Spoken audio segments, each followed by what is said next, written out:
They called him a washed-up soldier, until the day his wounded dog walked onto a Navy stage and made the whole country cry.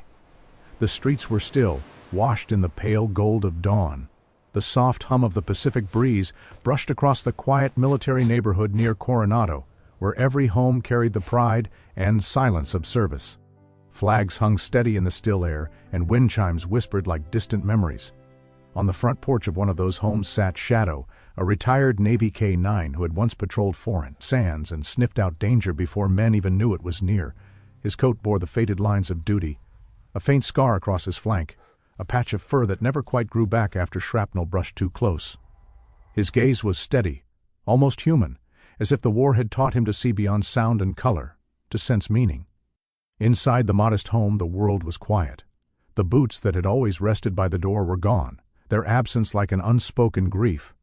Chief Petty Officer Jake Lawson had left 3 months earlier on a classified deployment. He'd promised Shadow he'd return, the way only a handler could promise, with a tone that carried both command and love.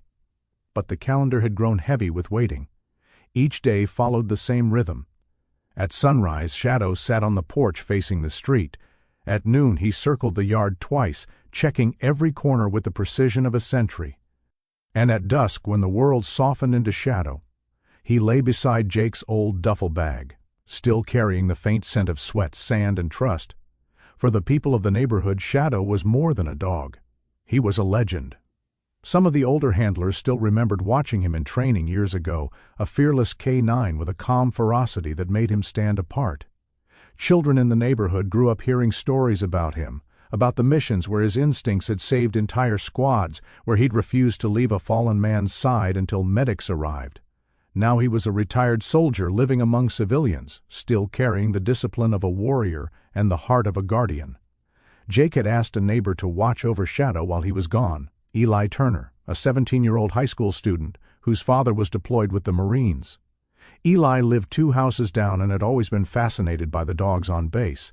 When Jake handed him the leash that last evening before leaving, Shadow had looked up, ears twitching, sensing something in the air that Eli could not. Eli took his new responsibility seriously. Every morning he filled Shadow's bowl, cleaned his water dish, and made sure he got his walks. But more than that, he talked to him, not like a pet but like a friend. Maybe it was because Eli's house also carried silence. His mother worked double shifts at the hospital, and his father's absence had left an invisible ache in every room. Shadow seemed to understand that kind of silence. Sometimes, when Eli sat on the porch steps doing homework, Shadow would rest his head on the boy's knee, the slow rhythm of his breathing a comfort in itself. The neighborhood had always been a safe one, filled with families who understood service, sacrifice, and the weight of waiting. But lately there was something uneasy in the air. A few break-ins had been reported nearby, small things at first, unlocked cars rifled through, a storage shed left open, mailboxes tampered with. Nothing major, but enough to unsettle a place built on trust. Shadow noticed before anyone said a word. He had begun pacing the yard at night, his instincts quietly awakened. He'd stand by the fence line, ears angled toward the faintest sound, a shifting branch, the click of tires, the low hum of an engine passing too slowly. Eli didn't always see it, but he felt it. The tension beneath Shadow's calm posture, the way his gaze seemed to follow something unseen. Still, mornings came gentle and golden, and life carried on. The mailman greeted Shadow with a respectful nod. Kids on bikes slowed down just to wave. A few neighbors stopped by to ask about Jake, their words dipped in both pride and concern. Shadow remained still through it all, alert, patient, unbending in his quiet duty. One afternoon, Eli found an old plaque in the living room. It was Shadow's service award, engraved with his name and the words for unwavering loyalty and courage under fire. Eli read it twice, his chest tightening. "You really were a hero," he whispered. And Shadow blinked slowly in acknowledgement, as if the memory still lived somewhere deep inside him. That evening the sky turned the color of copper, and the scent of ocean salt filled the air. Eli threw a tennis ball across the yard, watching Shadow move with precise, measured grace.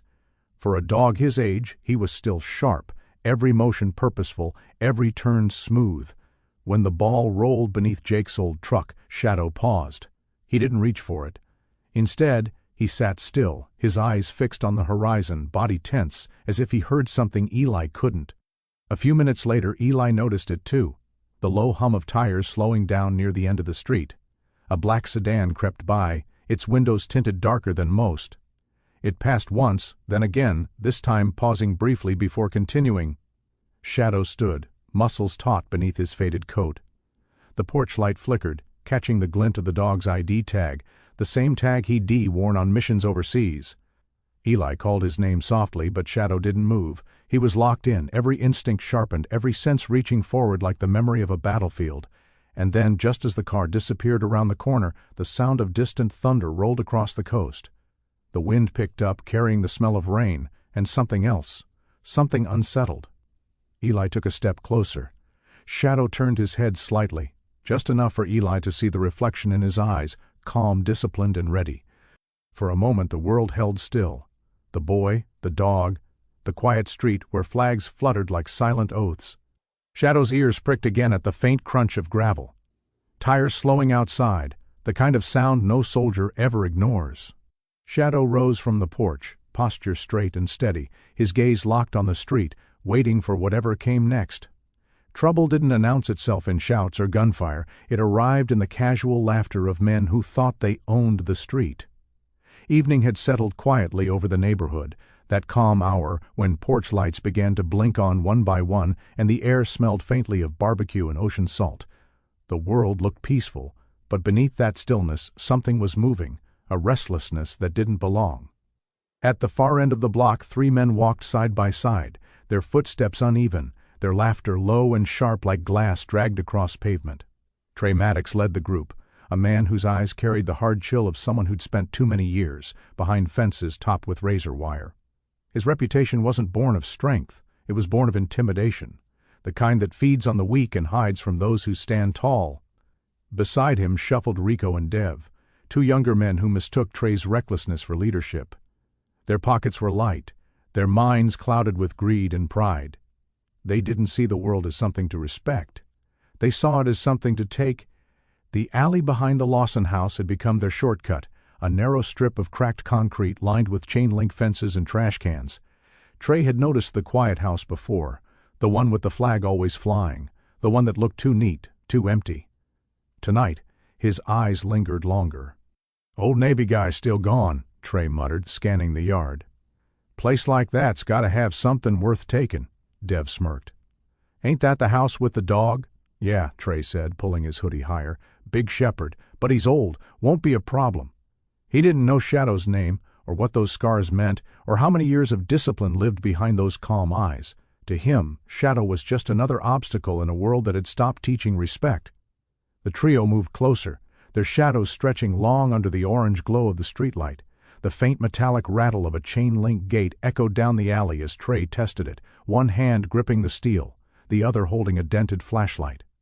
The sound was enough to wake something ancient inside Shadow, a quiet shift of instinct that had nothing to do with fear. From his place near the porch, Shadow lifted his head. His ears twitched first, then his eyes opened, calm and unblinking.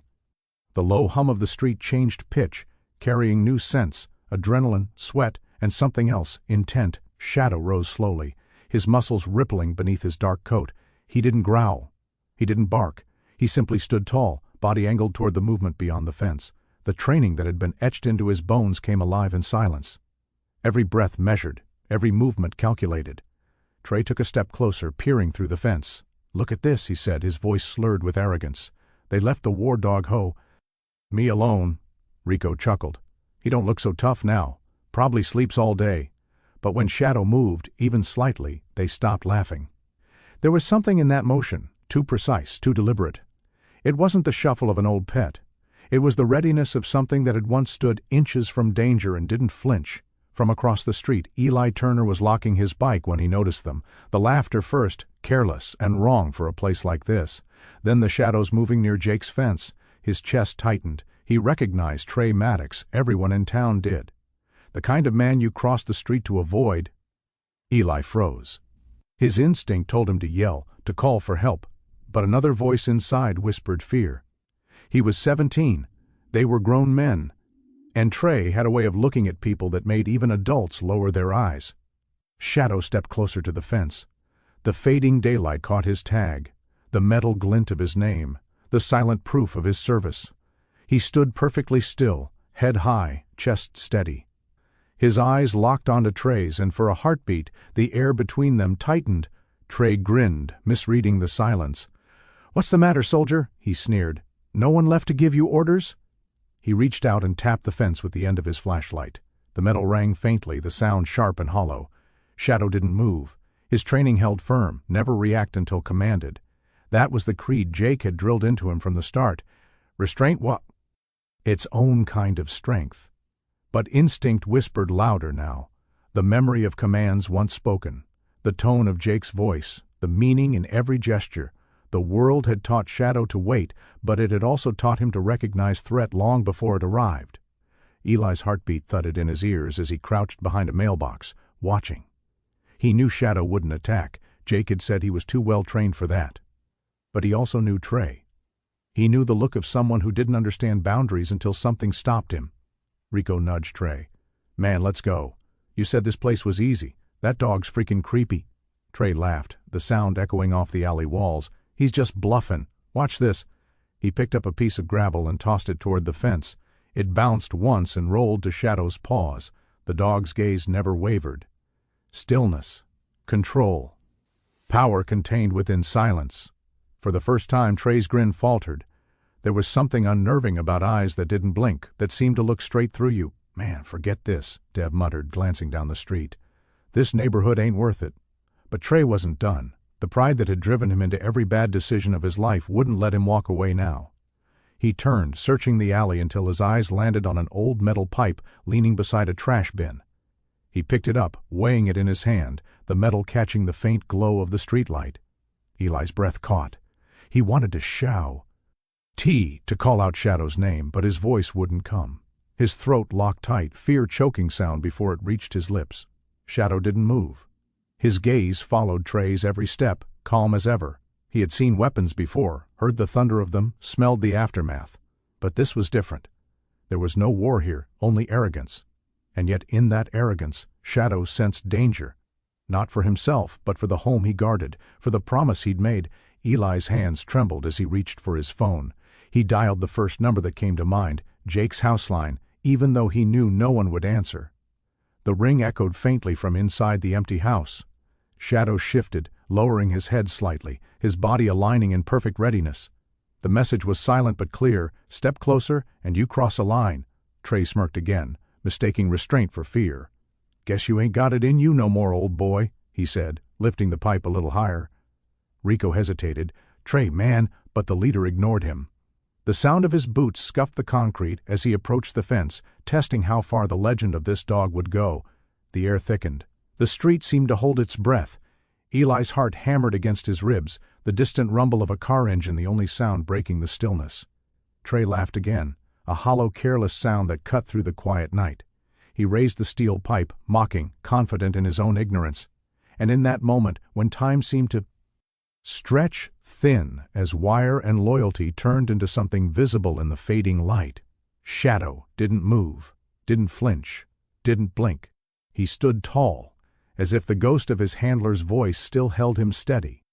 Trey laughed, raised the steel pipe, and swung at the war dog that never ran from anything. The first hit didn't break bone, but it broke something older, deeper, and far more dangerous, the peace of a soldier. The sound echoed across the quiet street like a crack in time, metal on wood, not flesh, but enough to send a ripple through the air that made the night itself hold its breath. For an instant, everything froze. The flag on Jake Lawson's porch hung still, the streetlight flickered, and Shadow stood unmoving, every nerve alive with instinct. Trey Maddox had not expected resistance. He had swung in arrogance, not cruelty, expecting to see fear. But Shadow didn't retreat. He didn't even blink. The sound had not awakened aggression. It had awakened something far greater, duty. The same duty that had once sent him running into dust storms and darkness beside the men he trusted with his life.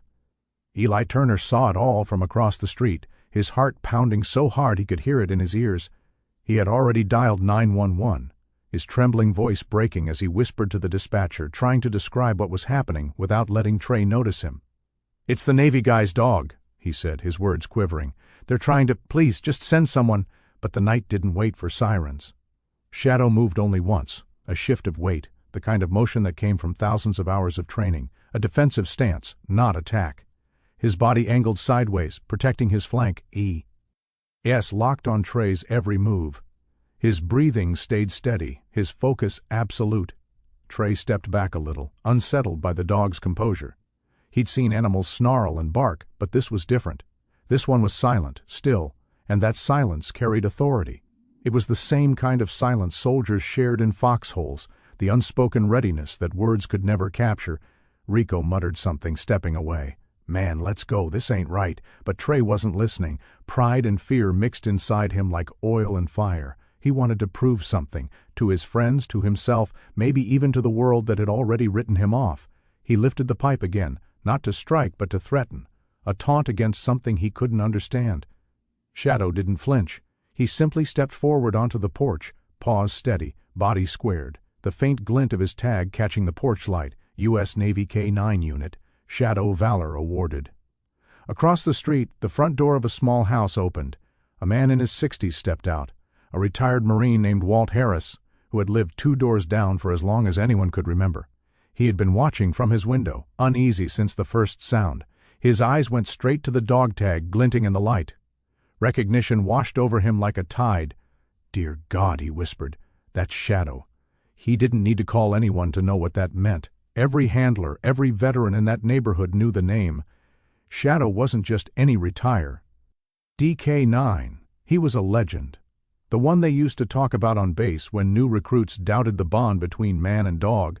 Walt moved fast, pulling his jacket over his shoulders, and hurrying toward the street, his limp from an old injury slowing him but not stopping him. "Hey!" he shouted, voice rough from years of command. "Get away from that property!" The words cut through the air like a shot.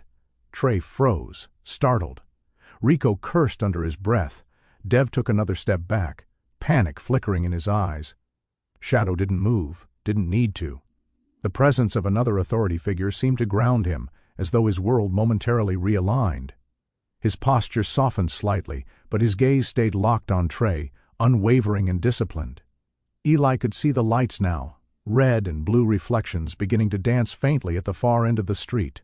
The sound of sirens finally pierced the quiet. He felt relief flood through his chest, yet something heavier settled beneath it, sadness. The kind of sadness that comes from witnessing the clash between ignorance and honor. Trey dropped the pipe as the first cruiser turned onto the street. The metallic clang rang hollow against the curb. Rico bolted first, running toward the alley, and Dev followed without hesitation. Trey hesitated only a second longer before his pride broke, and he too ran into the shadows, swallowed by the night that had birthed him. The police arrived seconds later, tires crunching over gravel, lights painting the houses in flashes of red and blue. Eli rushed forward, waving frantically. "They went that way!" he shouted, pointing toward the alley. "Please, you have to help the dog. He's hurt." When the officers reached the porch, Shadow was still standing. His breathing was heavier now, his side rising and falling unevenly. One paw trembled, barely noticeable ept to those who understood animals. He had taken the brunt of the impact not as a reflex of pain, but as a calculation of control, absorbing the force without breaking the fragile peace. Walt reached him first.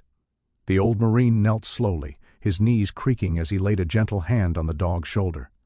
"Easy, boy," he murmured. "You did good. You did real good."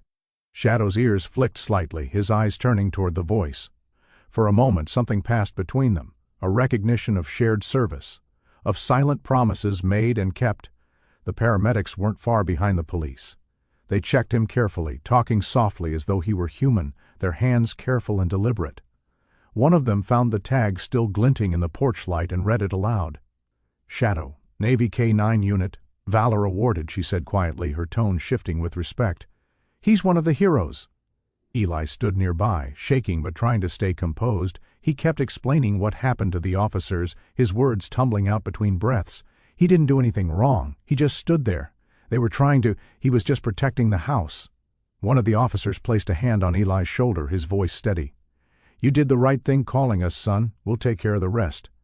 By the time the street fell quiet again, the neighborhood had gathered. Doors opened, lights turned on, and whispers spread like wind. People who had only known Shadow from a distance now stood watching in silence, kind that comes when words feel too small for the moment.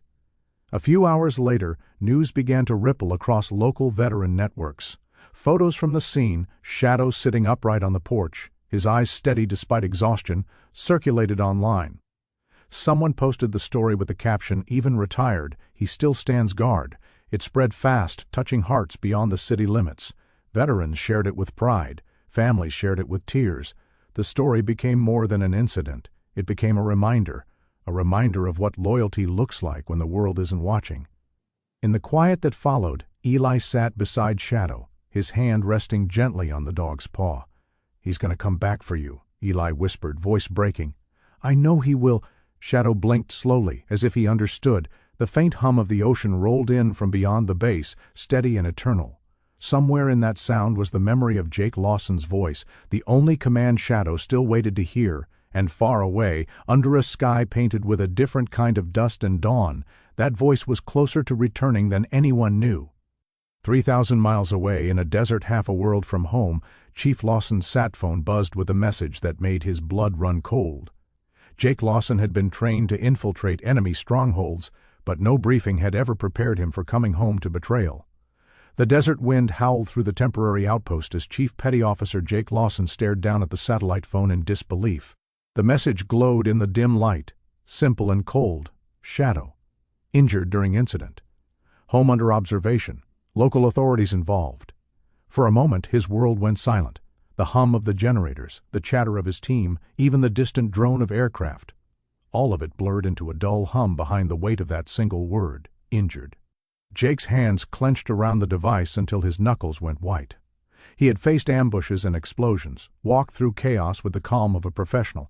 But this was different. This was personal. This was the sound of his own world cracking. His commanding officer noticed the change instantly. "Lawson?" Jake looked up, his voice tight but steady. "Sir, I need rotation approval. My K9 Shadow. There's been an incident back home." The captain studied him for a long moment. "He's retired, isn't he?" "He's family," Jake said quietly. "Permission to return home, sir?" No argument followed. The captain saw something in Jake's eyes that didn't require explanation, the same look he'd seen in soldiers who'd left parts of themselves in war zones and couldn't bear to lose the last piece that still tethered them to humanity. Within 12 hours, Jake Lawson was on a transport plane heading home, the vast desert receding beneath the roar of engines. As the plane climbed, his thoughts drifted back to Afghanistan, the dust, the heat, and the day he met Shadow. He remembered the briefing that morning years ago. A patrol had gone missing outside Kandahar. The unit was nervous, the terrain unpredictable. That was the first mission where he and Shadow were paired.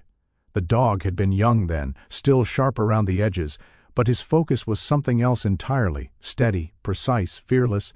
They'd moved together through dry riverbeds and old compounds, searching for buried explosives. Jake could still recall the moment Shadow froze mid-step, nose twitching slightly, body lowering with quiet purpose. The signal was clear, danger ahead.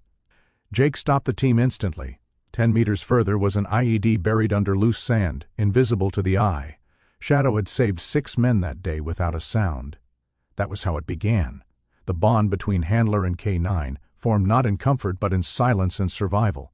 From that day on, Jake never went on a mission without him.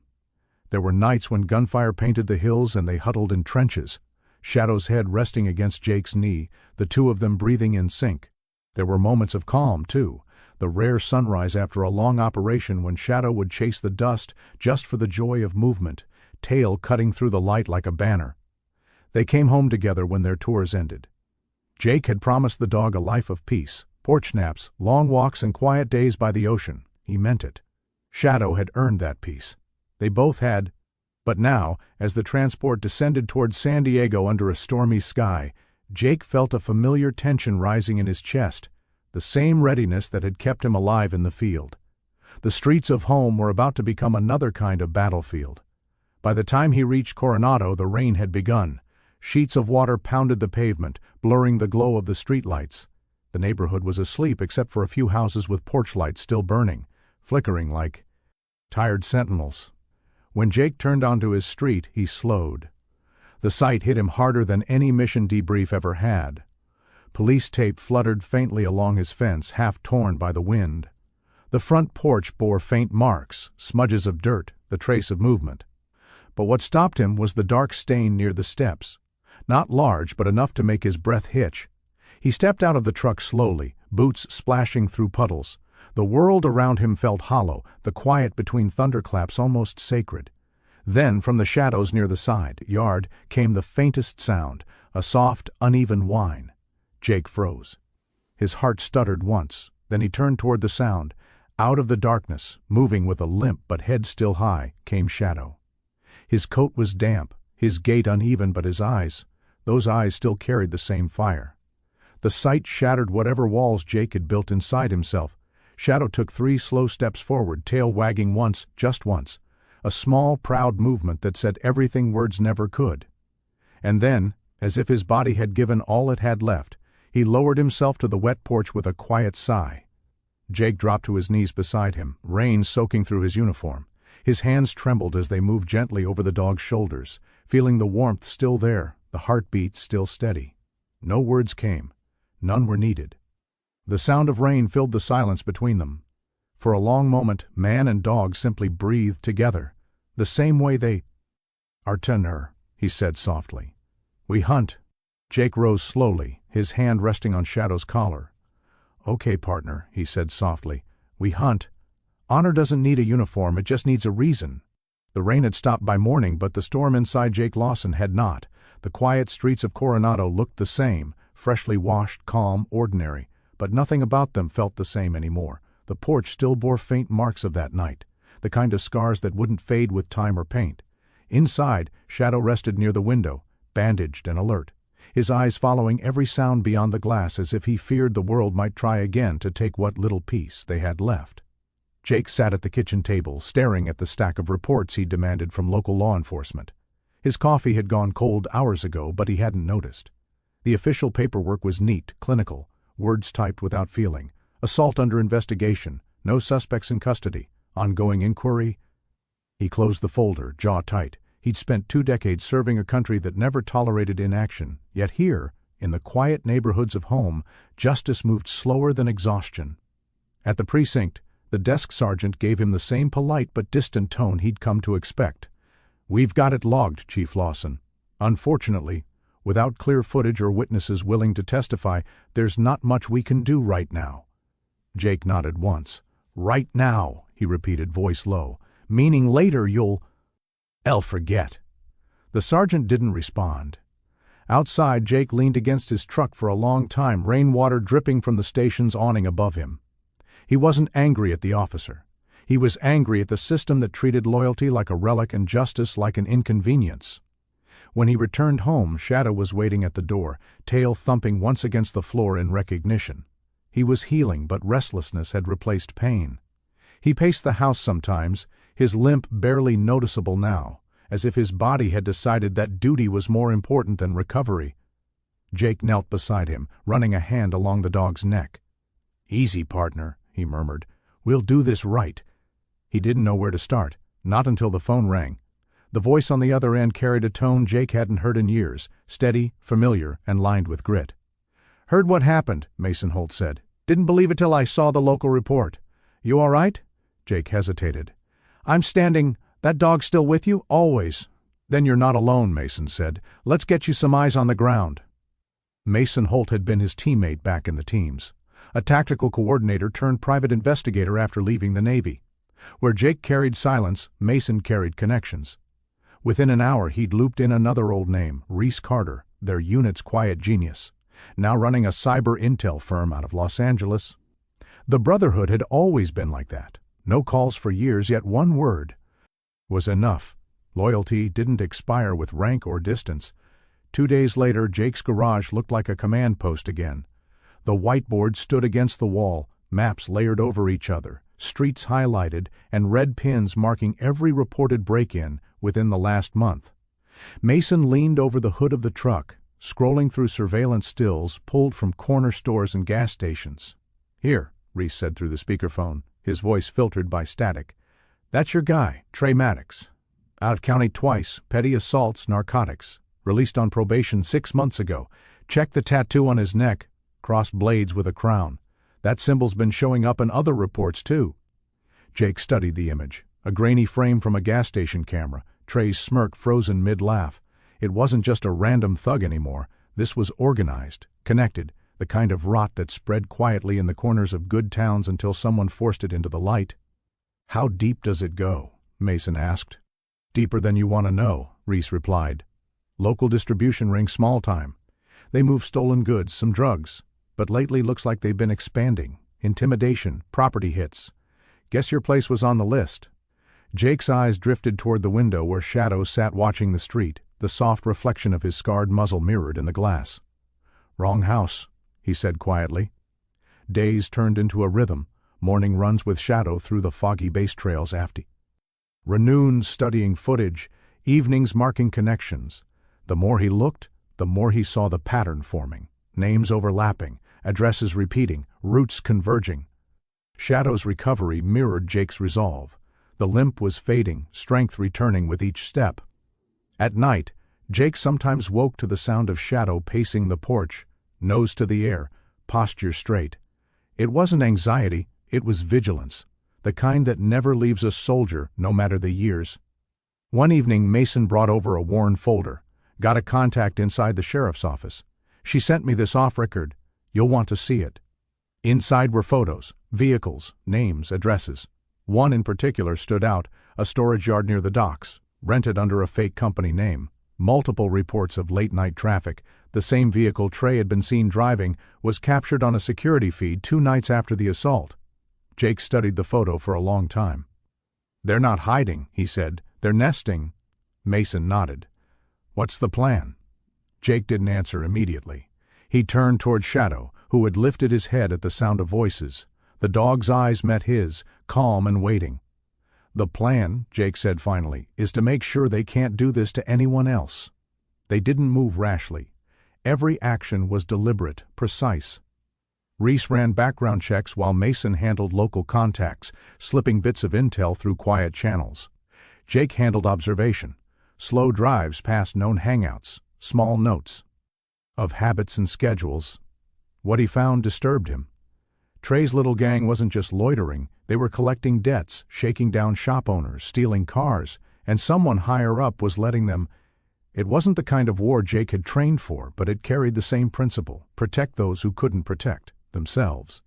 Late one night, he sat at the kitchen table again, Shadow resting beside him. A soft light illuminated the wall where the map had grown crowded. Streets marked, photos pinned, strings connecting every clue. Jake leaned back in his chair, rubbing his temples. "Feels like we're chasing ghosts," he murmured. Mason, who had been reviewing footage beside him, shook his head. "Not ghosts, just cowards." Shadow stirred at the word, his tail brushing lightly against Jake's boot. Jake smiled faintly, reaching down to scratch behind his ear. "He agrees with you," he said quietly. Outside, the wind carried the faint smell of salt and rain again. The city was sleeping, but Jake could feel movement in its undercurrent. Somewhere out there, the same men who'd brought harm to his home were still laughing, unaware that the storm was coming back for them. He stood, stretching his back, and walked toward the wall. The pins and lines looked like a web now, a network of decisions and consequences. At the center was one circle, drawn thicker than the rest, marked with a small note: Harbor Storage, Unit 6 Billions. Jake turned off the light in the room, leaving only the desk lamp on. Its glow fell directly on that single circle. Shadow lifted his head, following Jake's gaze. The dog didn't move, didn't need to. The understanding between them was complete, wordless. Jake exhaled slowly, feeling the old rhythm return, the kind that once guided him through nights far darker than this. This wasn't about anger anymore. It was about balance, about restoring the quiet that good men fought to keep. He walked back to the table, marking one more note in red ink. Mason glanced up. "What's that?" "Final address," Jake said. "We move soon." The map on Jake's wall was filled with red circles, and in the center one address glowed under a single overhead bulb. When justice takes too long, honor knocks on the door instead. The night air along the docks carried the sharp scent of salt and diesel, mingling with the faint hum of distant engines. Fog rolled low across the bay, softening the shapes of warehouses into silent shadows. It was the kind of night that swallowed sound, perfect for the kind of work Jake Lawson once lived by. The quiet kind, the kind that left no chaos behind, only order restored. Inside the cab of an old truck parked a block from the harbor. The glow from a single tablet lit Jake's face. Mason sat beside him, scanning live feeds from small surveillance cameras hidden around the dock perimeter. On the screen, figures moved, 3 of them, familiar silhouettes. Trey Maddox and his crew, unloading crates under the cover of darkness. Reese's voice came through Jake's earpiece, calm and steady from miles away. "Thermal's clear on your west approach. 2 heat signatures near the storage unit you marked. No movement on the pier itself." Jake nodded, his eyes never leaving the map. "Copy. We move quiet. We're not here to start a war, we're here to end one." He looked back at the truck's open tailgate, where Shadow sat poised, a black silhouette against the fog. The bandages were gone now, replaced by lean muscle and steady breathing. The old K9 looked every bit the soldier he once was, focused, balanced, aware. Jake reached down, adjusting the harness around his chest. "You ready, partner?" Shadow lifted his head, ears forward, eyes gleaming in the dim light. No bark, no sound, just recognition, the kind of understanding that didn't need words. Mason checked his watch. "We've got 20 minutes before shift change. Let's make it count." They moved like ghosts. The crunch of gravel was absorbed by soft boots, the creak of metal drowned by the low groan of the sea. Every movement had purpose, every breath was measured. Years of training returned to Jake like muscle memory. Angles, lines of sight, distances. The world sharpened into precision. From the shadows near the warehouse fence, he spotted Trey's group unloading crates. Their laughter was low, confident, the arrogance of men who believed no one would ever come for them. Jake gave a hand signal, and Mason peeled off toward the back alley to block their escape. Shadow moved beside Jake in perfect silence, his gait smooth, tail still. They circled the far side of the building, following the faint beam of a flashlight that cut through the fog. Through a broken window, Jake saw the operation unfold. Inside the dim warehouse, Trey counted cash, a phone pressed to his ear. The tattoos on his neck glistened with sweat, and the stolen goods around him formed neat, careless piles, electronics, car parts, small arms boxes. But it was the man standing beside him that made Jake's stomach turn. Sergeant Mills. The same police officer who had told him weeks earlier that the case was under review. Now he stood shoulder to shoulder with Trey, laughing quietly as money changed hands. Jake felt a chill run through him. Not the cold of fear, but the kind of calm that came before decision. For a long moment he just watched. Every instinct told him to move now, to strike. But years of discipline held him back. This wasn't about rage, it was about truth. He pulled a small body camera from his vest and clipped it on, adjusting the lens toward the window. "Reese," he whispered into his mic, "I've got visual confirmation of a uniformed sergeant exchanging payment with our primary. Record feed on my mark, copy recording," Reese replied. Inside, Trey was speaking, his words clear enough to catch through the broken glass. "You keep the cops looking the other way, Mills, and we'll keep the money flowing. Simple as that." Mills smirked. "As long as you keep it off the radar, no more noise in quiet neighborhoods." Jake's jaw tightened. Quiet neighborhoods. That was the phrase they used to justify their rot, the same phrase that had nearly cost Shadow his life. He turned to Mason, signaling silently. Mason nodded once and moved toward the side entrance. Shadow stayed at Jake's heel, muscles coiled but controlled, eyes sharp. When they entered the building, they did it, without drama. No shouting, no threats, just presence. The kind of quiet entrance that shifted the balance of the room before a word was spoken.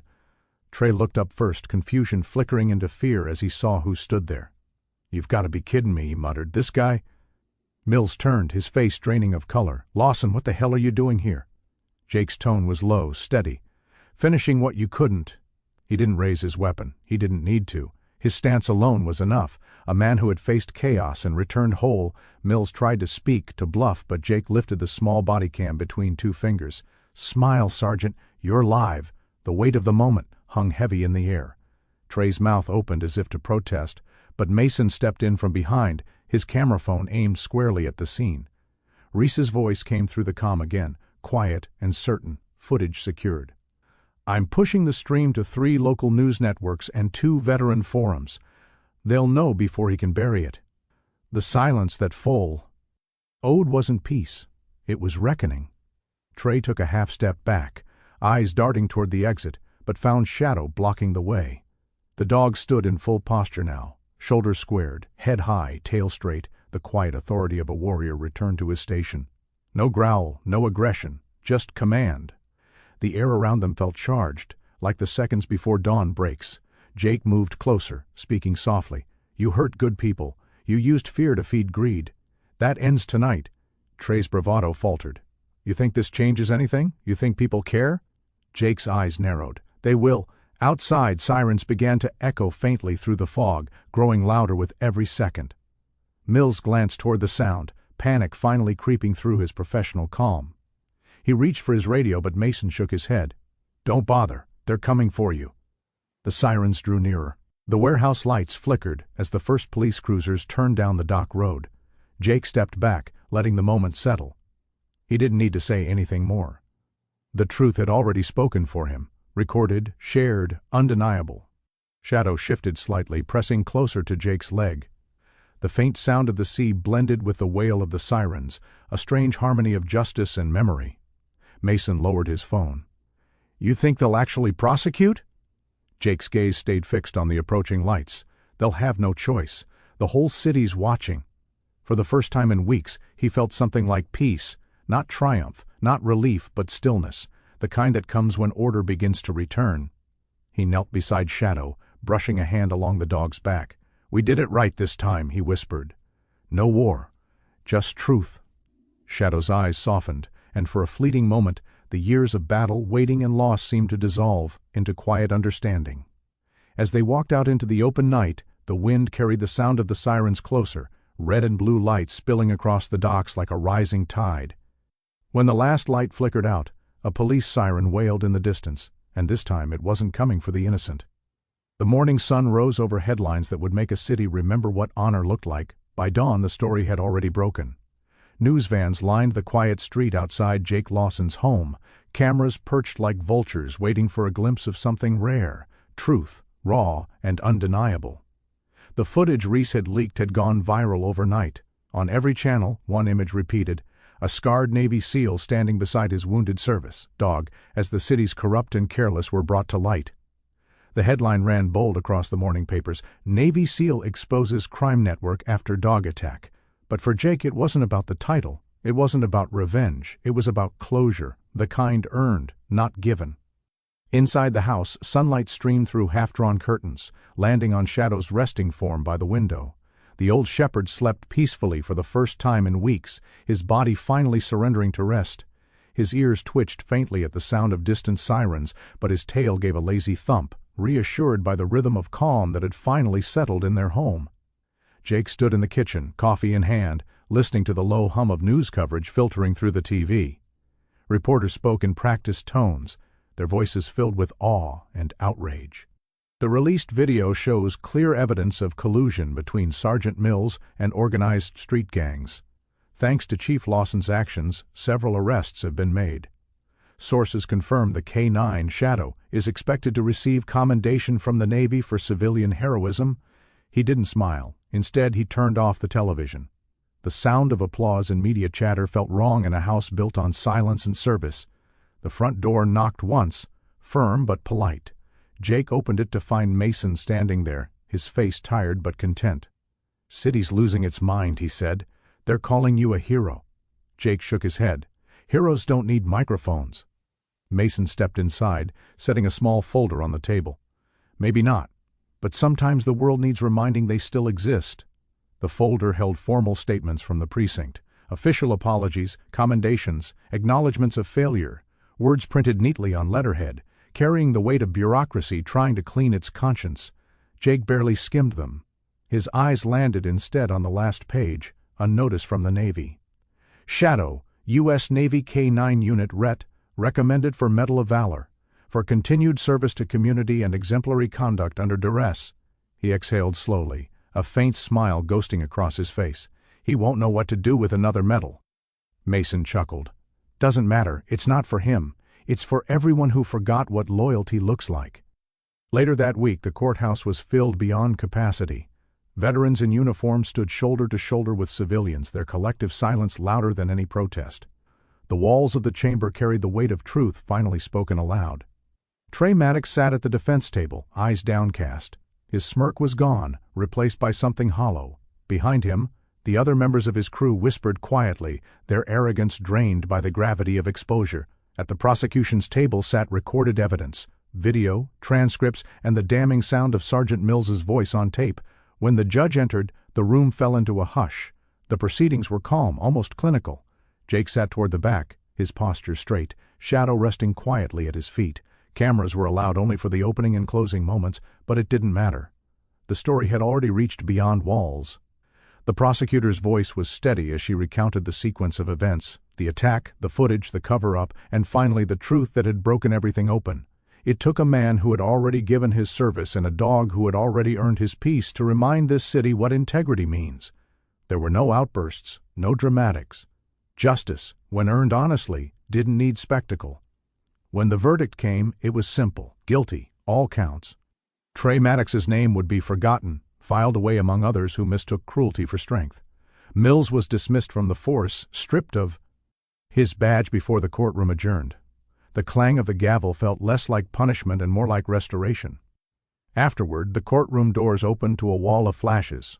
Reporters leaned forward, microphones raised, questions tumbling over one another.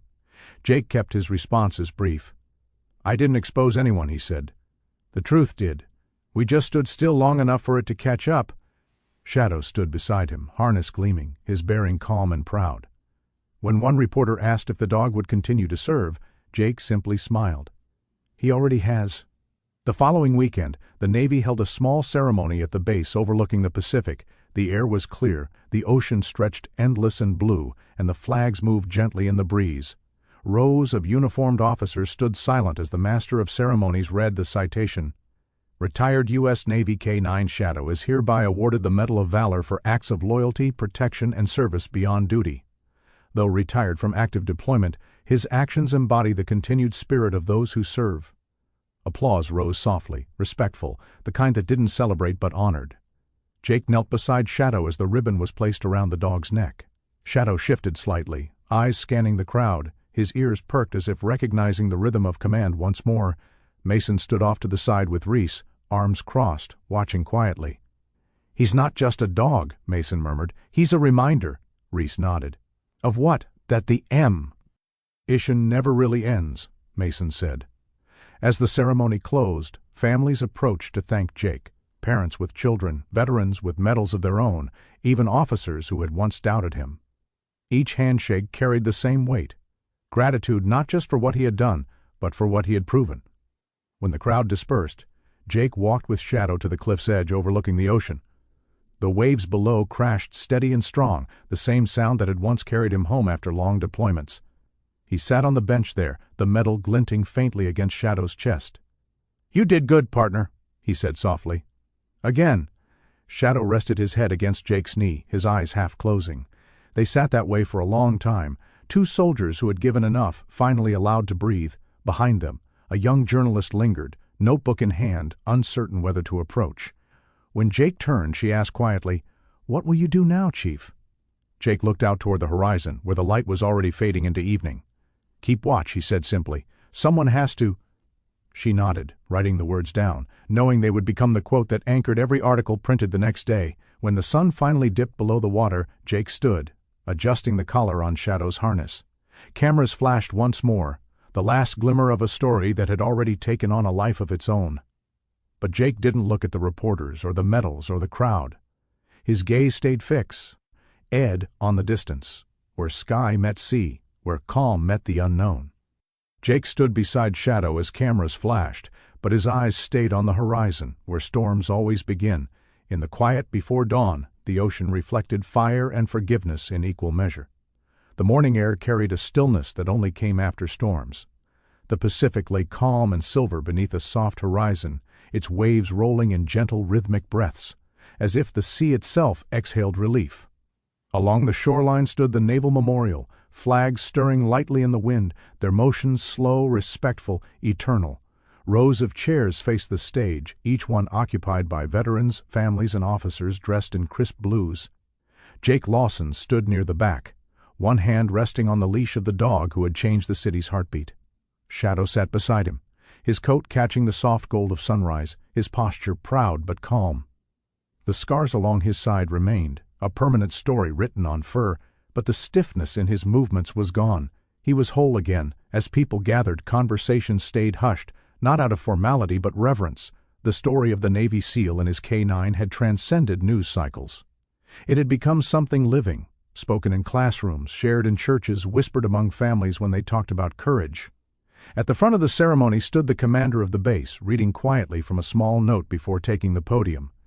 "Today we honor more than service," he began. "We honor faith, the kind that exists between a man and his dog, between a soldier and his purpose, between what is right and what is easy." Applause followed, modest but heartfelt. Jake's gaze remained fixed on the flag rising behind the speaker.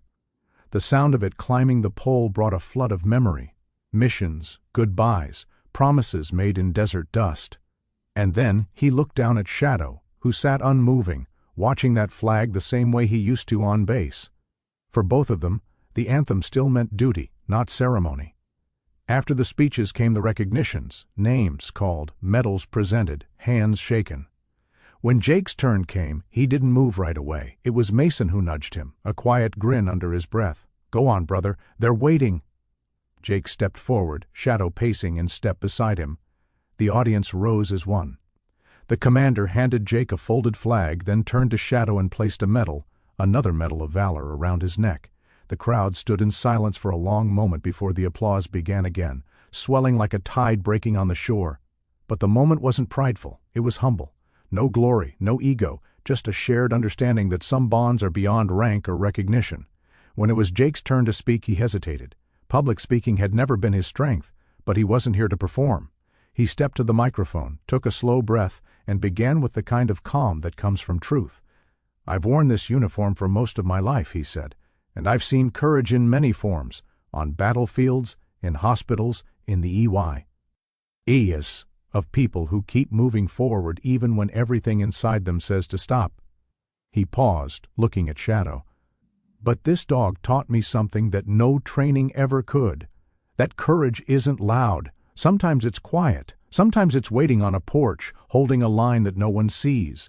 Sometimes it's refusing to give up on a promise, even when no one would blame you if you did." The crowd listened in stillness. A few heads bowed, others nodded. Families clutched hands, veterans wiped at their eyes discreetly. Jake's voice softened. "When Shadow was hurt, I wanted justice. I thought justice meant fighting back. But I learned that real justice, God's kind of justice, isn't about vengeance, it's about restoration, about setting things right, not burning them down." He let that sit in the air for a moment. The sea breeze carried the faint clang of the flagpole, the sound of waves against the pier. There are people out there right now who feel unseen. Soldiers who came home but never really made it back. K-9s who served and were forgotten when the missions ended. I've been thinking maybe it's time we fix that. He reached into his pocket and unfolded a small, worn piece of paper. "We're starting something new," he said. "A foundation, the Shadow Initiative. It'll help retired military dogs and their handlers rebuild their lives together. No more forgotten partners, no more heroes left behind." A murmur spread through the crowd, surprise first, then support. Mason smiled from his seat, nodding slowly. Reese, watching through a live feed on his laptop from Los Angeles, grinned and raised a coffee cup to the screen. Jake closed the paper, his expression steady. "We're here today because of loyalty, the kind that doesn't break under pressure, doesn't fade with time, and doesn't ask for anything in return. That's what I want to leave behind. That's what Shadow already has." He looked down at the shepherd again. Shadow blinked slowly, leaning slightly against Jake's leg, as if grounding him in that truth. The commander stepped forward and clasped Jake's shoulder. "Chief Lawson," he said, "you've served your country twice now, once in war and once in peace. Both times you brought us honor." Jake only nodded. "We all serve," he replied. "Some just do it on 4 legs." Laughter rippled gently through the crowd, warm, real, cleansing. The tension that had held through months of struggle seemed to dissolve into sunlight. When the ceremony ended, people stayed long after the speeches were done. Families approached to thank Jake, children knelt to pet Shadow, and fellow veterans saluted as they passed. Photographers snapped images that would later appear in magazines, but Jake hardly noticed. His attention was fixed on the horizon, where the ocean met the sky in a line so thin it looked like eternity itself. Mason joined him quietly. "You ever think about how this all started?" he asked. Jake nodded. Every day. Would you change it? Jake thought for a long moment, eyes on the waves. The pain? Maybe. But the purpose? Never. Mason smiled, gave a slow nod, and walked back toward the crowd. As the sun climbed higher, Jake knelt beside Shadow once more. You ready to go home, boy? Shadow lifted his head, ears twitching, and let out a soft, content breath, the kind that said he understood. Mission complete. They walked along the pier, the crowd fading behind them, the metal on Shadow's chest glinting with every step. The world seemed quieter now, lighter, the kind of quiet that comes not from emptiness, but from peace, earned the hard way. Jake stopped at the edge of the pier, looking out one last time. We did all right, didn't we? He whispered. Shadow leaned gently against his leg, tail brushing once against the wood, and in that small, wordless gesture, the weight of months lifted. No glory, no revenge, just truth, and the quiet companionship of two souls who had seen the worst of the world and still chosen loyalty. Jake bowed his head briefly, murmuring a prayer under his breath, not for himself but for every man and dog who had ever stood watch when no one else would. Because justice, he realized, wasn't something handed down. It was something carried, quietly, faithfully, until the world caught up.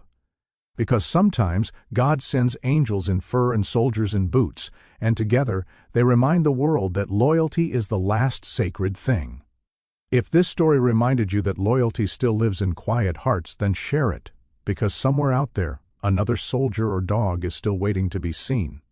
Hit like if you believe courage doesn't end when the uniform comes off, and subscribe for more stories that keep faith and brotherhood alive. But tell me one thing. If you had to choose between justice and mercy, what would loyalty make you do?